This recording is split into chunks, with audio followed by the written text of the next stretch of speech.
Today I'm going to make a quick video, guys, about some of the things you should be looking for when you're doing your project. I want to stress tomorrow, Saturday is probably like the last day you can ask me questions. I'll probably be pretty busy Sunday doing homework and things. In the middle of the night, the phone next to your bed rings. On the other end of the line is a frantic man claiming to need your assistance. There's been yet another oil spill in the Gulf of Mexico, and the U.S. government needs a satellite in orbit tomorrow to monitor the development of its large oil slick. The satellite needs to stay above the Gulf at all times. Now, this is extremely important, okay? And it must contain all this material. So that's important things. Well, maybe not. Luckily, no, this problem would be impossible unless you knew another way to calculate gravity. It's going to give you this. Okay. NASA is going to launch a satellite in 1 hour. When it gets to orbit, then you design an orbit, use Excel, create a graph. So these things should be not too bad. Now, I guess I did say for some classes you don't need to make an Excel graph. It won't be too big a deal if you do not, but I find it helpful. So if you know an Excel graph is too difficult, you can skip it. But what I want you to find, guys, is you really should be able to calculate. There is one true answer. There's a radius that you need to find, and there's also a velocity you need to find to design this orbit to make sure the satellite stays above the planet Earth. Okay, so here are some questions I've got real quick. So for the first question about the orbit, is this probably asking us for the radius while the FG is equal to mg? Now this is not true. This is something to escape, guys. FG equals mg. And that's this is a simplification.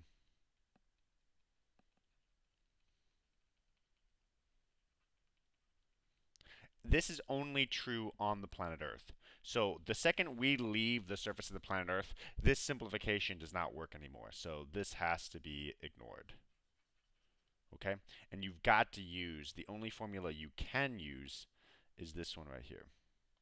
This is the formula that you should be using. Okay? So that's your formula for the force of gravity. Let's take a look at a quick. Well, let's finish asking these questions. So no, don't use Fg equals mg. How can you make a graph based on this? That's something that I would use Excel. Not too difficult to do, but we'll see real quick what we should be doing. Blah blah blah blah blah. So, but if not, in the equation, does Fg equal to mg? No, it doesn't. Or am I supposed to make a hypothetical situation? You're not going to make a hypothetical situation. You're going to do some calculations. Well, first, let's give you guys an idea of what are some of these calculations you'll need to do. Remember, this satellite goes in a circle, and to go in a circle requires two things. First and foremost, a force,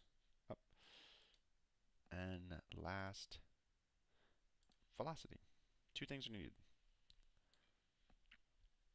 Okay, so let's do some labeling. So you need a velocity, and you'll need a force. Now, what force pulls our satellite towards Earth? That's the force of gravity.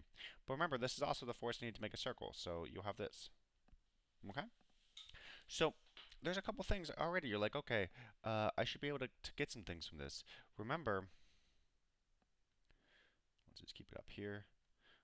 If Fc equals Fg, and Fg I gave you as this, Fg equals g m1 m2 over r squared, and then I told you that this equals Fc equals mv squared over r, you can set these equal to each other, and you need to have a good understanding of these formulas because some things are going to cancel out.